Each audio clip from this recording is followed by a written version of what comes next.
Good morning my family, তোমরা সকলে কেমন আছো? আশা করছি তোমরা সকলেই ভালো আছো, আর আমিও ঠাকুরের আশীর্বাদে আর তোমাদের ভালোবাসায় অনেকটা ভালো আছি। তো চলো, কালকে ছিল নীল ষষ্ঠী, আর আজকে হচ্ছে গিয়ে খেতে হবে আম ডাল, মানে আম দিয়ে কিছু একটা খেতে হবে। যেহেতু যতদিন না নীল ষষ্ঠী হয় আমরা আম খাই না। আমার শ্বশুরবাড়িতে হয়তো ওই নিয়মগুলো নেই, যেহেতু আমি ছোটোবেলা থেকে এখানেই থাকি আর বিয়ের পরেও আমি এখানেই থাকছি। তো এখানের নিয়মকানুনগুলোই আমার মানতে ভালো লাগে বা ইচ্ছে হয়। যেহেতু শ্বশুরবাড়িতে থাকি না, ওখানের নিয়মকানুন আমি কিছু জানিও না। তো এই কারণেই হচ্ছে গিয়ে আমার মানা হয় না। যেমন আমি শুনেছি চৈত্র মাসে আমাদের ওখানে সারা মাসটা ধরেই নিরামিষ খায়। কারণ হচ্ছে গিয়ে আমাদের ওখানে চড়ক পুজো হয়। তো সেই কারণে আমাদের প্রত্যেকটা পুরো গ্রামটার মধ্যে সবাই মোটামুটি নিরামিষ খায়। তো ওইটা আমার হয় না, কারণ আমার এখানে তো সেরকম কিছু ব্যাপার নেই, আর আমার চড়ক পুজোও হয় না, আর আমার ওখানে যাওয়া হয় না। অবশ্য ওই দিকটা গেলে যখন যাই তখন নিরামিষ খাওয়া হয়, কিন্তু এখানে করা হয় না এই পালনটা। আর এই যে নীল ষষ্ঠীটা, এইটা হচ্ছে কি আমার শ্বশুরবাড়ির ওখানে আবার হয় না। ওখানে হচ্ছে চড়ক পুজোটাই করে সবাই। তো যাই হোক, আমি এইদিকে হচ্ছে গিয়ে নীল ষষ্ঠীর পুজো করেছি, আর এখানে দেখতে পাচ্ছ অনেক কালকে উপোস থাকার কারণে আর আমার তো চা খাওয়া হয়নি, ওর জন্য ভীষণ মাথা ব্যথা ছিল। তার মধ্যে রাতের বেলা করতে হয়েছিল লুচি, কারণ কি খাবো, তার জন্য লুচিটা করা হয়েছিল। তো সবাই মিলে খাওয়া দাওয়া করেছি। তো অনেক বাসন পড়েছে, সেই বাসনগুলো আমি এইখানে বাইরে নিয়ে এসে মাজছি। আমার অল্প বাসন থাকলে আমি বেসিনেই মেজে নিই। আর তারপরে হচ্ছে মাছ কেটেছিলাম, তাই বটিটাও একটু মেজে নিলাম। এই তো বাসন টাসন মাজা হয়ে গেছে। আর হচ্ছে কি, কালকে যে বিছানার চাদরটা তুলে রেখেছিলাম সেইটা আমি সকালেই ভিজিয়ে দিয়েছি। তো সেইটা আমি কেচে নেবো একেবারে। এদিকে মাছ টাছ তো কুটা কমপ্লিট হয়ে গেছে। আজকে ভাবছি যে এদিকের কাজবাজ সেরে তারপরে রান্নায় যাব। তার জন্য চাদরটা যেহেতু সকালেই ভিজিয়ে দিয়েছিলাম, তো চাদরটা ভাবছি আগে কেচে নিই। চাদর আর হচ্ছে বালিশের কভার এইটুখানি, আর কিছু সেরকম আর মানে নেই আর কি। তো চলো জামা কাপড়গুলো কেচে নিই। আর যেটা বলছিলাম, আমি আমার শ্বশুরবাড়ি ওখানে চড়ক পুজো খুব মজা হয়, কিন্তু আমি যেতে পারি না। যে বছর যেতে পারি তো যাই। এই বছর যেমন ছেলের পরীক্ষা চলছে এখনও, তো সেই কারণে আমি যেতে পারলাম না। আমাকে অনেকবার করেই বলেছিল যে আয় ঘুরে যা, তো আমি তো যেতে পারিনি। আর তোমাদের দাদাভাইও নেই, থাকলে হয়তো যেতাম। আর ছেলের পরীক্ষা কি করেই যাব, তাই না? তো চলো, এই তো আর কি। তো এইদিকে জামা কাপড়গুলো আমার কেচে পুরো একদম মেলা হয়ে গেছে। আর ওইদিকে একটা আমার নাইটিও ছিল বোধহয়। তো এই যে দেখো, এইগুলো আমি এখন কেচে নিচ্ছি। কেচে হচ্ছে গিয়ে এই যে জায়গাটা আছে, এই জায়গাটা মানে যেখানে বাসন টাসন মাজলাম, এই জায়গাগুলো একটু পরিষ্কার করে নেবো। কারণ নিজেরা থাকি, নিজেরা যদি পরিষ্কার না করে থাকি তাহলে কি আর হলো। তো চলো, এই তো এইগুলো হচ্ছে গিয়ে এদিকে দিয়ে দিলাম। আর আমি জামা কাপড়গুলো ছাওয়াতেই দিলাম, ওই সাইডটা অনেকটা রোদ্দুর থাকে, তো ওর জন্য আমি রোদে দিলাম না। যে পরিমাণে আর কি রোদ্দুর, জামা কাপড় একদম রং চটে যাবে। তো এই যে এই দিকটা পরিষ্কার করে নিচ্ছি। আর যে জলটা বেঁচেছিল জামা কাপড় ধুয়ে, সেই জলটা দিয়ে আমি এই জায়গাটা পরিষ্কার করে নিচ্ছি। এই যে গরম পড়ছে, এবারে হচ্ছে কলকাতায় জলের আকাল হবে। আগের বছরে প্রচণ্ড কষ্ট পেয়েছিলাম আমরা এই জল নিয়ে। দেখতেই পাচ্ছ আমি এই জায়গাটা ঝাড় দিচ্ছি, কিন্তু যে জলটুকু পড়েছিল ওই জলটুকুই দিয়ে।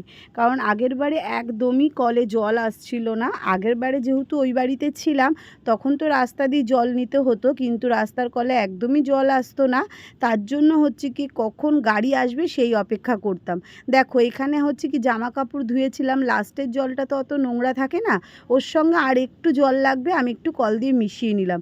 এইটা দিয়ে আমি ঘর মুছে নেবো, কোনো অসুবিধা নেই। একটু সার্ফের জল দিয়ে ঘর মোছা তো ভালোই, তো আমি তার জন্য এইটা দিয়েই মুছবো। তোমরা আবার ভেবো না যে আমি নোংরা জল দিয়ে ঘর মুছছি, একদমই না। লাস্টের যে জলটা, ওই জলটা দিয়ে আমি ঘরটা মুছছি। কারণ দেখো, জলটা দিয়ে তো ফেলে লাভ নেই, তাই না?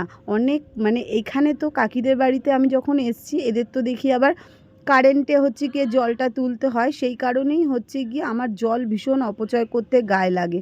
তো এই তো ঘরদর মুছে নিচ্ছি, কারণ হচ্ছে তাড়াতাড়ি করতে হবে, অনেকটা বেলা হয়ে গেছে, রান্নাও চাপাতে হবে।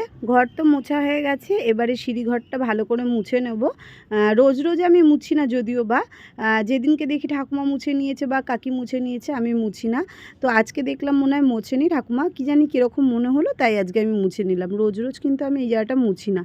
তো যেদিনকের মুছি হয়তো তোমাদের সঙ্গে শেয়ার করি, কিন্তু রোজ রোজ কিন্তু এই জায়গাটা মোছা হয় না। তো চলো স্নান টান করে পুজো দিয়ে চলে এসেছি রান্নাঘরে। এদিকে ডাল সেদ্ধ বসিয়েছি আর ভাত বসিয়েছি। আর এদিকে দেখো আম কেটে নিয়েছি, আর এই গামলাটায় কিছুই নেই, আলু কেটে নিয়েছি। আর এই যে লুচি ভেজেছিলাম তার তেলটুকু রয়েছে। আর এই যে মাছ, এটা কি মাছ তোমাদের বললামই।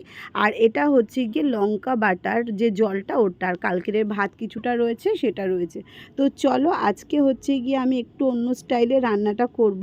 ভিলেজ ফুডের যে রান্নাঘরে আমি খুব দেখি, তো ওদেরই একটা রেসিপি আমি দেখেছিলাম। তো রাতের বেলা আমার খুব ইচ্ছা করছিল খেতে, তো তার জন্য আমি মাছ নিয়ে নিয়েছিলাম। যদিও বা ওদের ওখানে দেখিয়েছিল এটা কই মাছের রেসিপি, কিন্তু কই মাছ সই, আমি ভেবেছিলাম তেলাপিয়া মাছ পেলেও করব। তো সেটাও পাইনি, তো আমি লাস্টে পেয়েছিলাম বেলে মাছ। তো আমি ভাবলাম যে আজকে আমি বেলে মাছ দিয়েই করে খাবো, দেখবো কেমন লাগে। তো চলো আমিও রেসিপিটা তোমাদের সঙ্গে শেয়ার করি। তেলের মধ্যে দেখতেই পাচ্ছ আলু দিয়েছি, তার মধ্যে নুন দিয়ে একটু ভেজে নিচ্ছি। আর মাছটা তো ভেজে রেখেই দিয়েছি। আর বেলে মাছটা কিন্তু অনেকটাই নরম, আর সেরকম কাটা হয় না। তো যাই হোক, এইদিকে দেখো আলুটা আমি ভালো করে সেদ্ধ করে নিচ্ছি। আলুটা যখন সেদ্ধ হয়ে গেছে জলে, তখন আমি একটু হলুদ আর যে লঙ্কাটা বেটেছিলাম, তো লঙ্কাটা না আমি অনেকটাই বেটে রেখে দিয়েছিলাম, তো চামচে করে একটুখানি, আর এই যে জলটা ছিল ওটা দিয়ে দিলাম। দিয়ে এটা আবার ঢাকনা দিয়ে খানিকক্ষণ সেদ্ধ করে নেব। এরপরে হচ্ছে গিয়ে দিয়ে দেবো মাছগুলো। তো বেশ ভালোই লেগেছিল তরকারিটা, তোমাদেরকে দেখাচ্ছি, তোমরাও করে খেও। যে কোনো মাছেই সত্যি ভালো লেগেছে। মানে আমি যেহেতু বেলে মাছ দিয়ে করেছি, ওনারা কই মাছ দিয়ে করেছে, তাহলে কতটা টেস্ট হতো জ্যান্ত মাছে করলে। এটা যেহেতু জানোই নদীর মাছ, বেলে মাছ, তো এটা দিয়ে অতটা স্বাদ হয় না। আর হচ্ছে গিয়ে কই মাছ বা তেলাপিয়া মাছ হলে মনে হয় বেশি ভালো লাগতো। যাই হোক, যেটা পেয়েছি সেটা দিয়েই করেছি। আর এদিকে দেখো সাদা জিরে ছিল না, আমি কালো জিরেই দিয়ে দিয়েছি। যা ছিল সেটা দিয়েই রান্না করছি। তো আর এদিকে ধনে আর জিরে আমি বেটে রেখে দিয়েছি। আমি এরকম বাটিতে বেটে রেখে দিই ফ্রিজে করে, 2-1 দিন মানে চলে যায়, 1 সপ্তাহ মতন।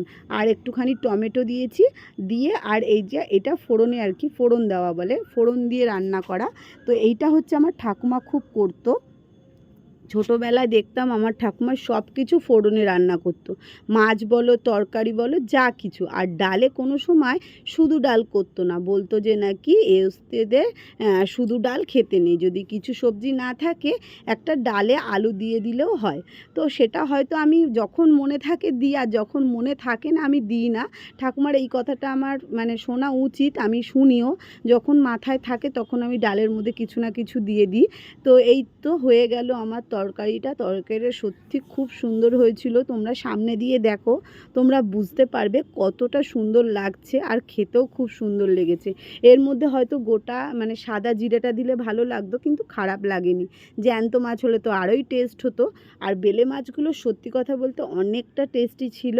তো চলো এদিকে টক ডাল আর বেলে মাছ করে নিয়েছি, তারপরে ভাবলাম যে একটুখানি পাঁপড় ভেজে নিই। এই দেখো ডালটা করেছি, আর এই যে মাছ মাকে দিয়ে এসেছি, আমাদের রেখেছি, তাই বড় বাটি থেকে ছোট বাটি করে নিয়েছি। আর এইদিকে একটু পাঁপড় অনেক দিন ধরে ছিল, ভাবলাম যে চলো এইটা ভেজে নিই, ডাল দিয়ে বেশ ভালোই লাগবে। তো নিয়ম কাজটাও হয়ে গেল, টক ডাল খাওয়া হয়ে গেল। আর এবার থেকে তো আম খেতেই পারবো, আমার তো ভীষণই ভালো লাগে আম খেতে। তো চলো এই তো এবারে হচ্ছে গিয়ে, এবারে আমরা হচ্ছে ভাত খেতে বসবো। তো এই তো তোমাদের ভিডিওটা কেমন লাগলো অবশ্যই জানিও। ভালো লাগলে like, comment, share and subscribe করে দিও। এবারে ভাতটা বাড়বো, ছেলের আর আমার ভাত। ছেলে যেহেতু আজকে ছুটি আছে, তো একসঙ্গে খাবো, নাহলে তো ও আগে চলে যায় স্কুলে, ও খেয়ে নিয়ে চলে যায়, তারপর আমি খাই। তো চলো এদিকে ভাতটা বেড়ে নিচ্ছি। সেরকম কিছু না, ভাতটা এখান দিয়ে বেড়ে তারপরে ওই বাড়ি মানে ওই ঘরে গিয়ে খাবো। তো এই যে ভাতটা নিয়ে চলে গেলাম এবারে ওই ঘরে বড় ঘরটা খাওয়া হয় না, ফ্যানটা নিয়ে এই ঘরেই বসা হয়, কারণ টিভি দেখতে দেখতে ছেলে খায় যেহেতু, এর জন্য। তো চলো ওইদিকে ভাত নিয়ে চলে গেছি, এবারে হচ্ছে গিয়ে ডাল আর মাছটা নিলাম। তো চলো এবারে খেতে বসবো, খেতে বসে তোমাদেরকে বলি কেমন হয়েছে খাবারটা। তো চলো এইদিকে ভাতটা আমার ছেলের মেখে দিয়েছি, দিয়ে আমারটা আমি নিয়ে খেতে বসেছি। তো এবারে আমি মুখে দিয়ে বলবো তোমাদের কেমন হয়েছে। ভীষণই সুন্দর হয়েছিল খেতে। তোমরাও করে খেও যে কোনো মাছ এরকম ফোড়ন দিয়ে। এবার থেকে তো আমি ভেবেছি এরকম করেই করব। মাও খেয়ে বেশ ভালো লেগেছে বলেছে। তো চলো ভিডিওটা আজকে এখানেই শেষ করে দিচ্ছি। কালকে আবার আরেকটা নতুন ভিডিও নিয়ে তোমাদের সামনে চলে আসবো। ততক্ষণের জন্য তোমরা সবাই ভালো থেকো, সুস্থ থেকো, সাবধানে থেকো। আর রোজ রোজ আমার ভিডিও দেখে একটা লাইক কমেন্ট করে দিয়ে যেও। তো চলো আজকের মতন টাটা।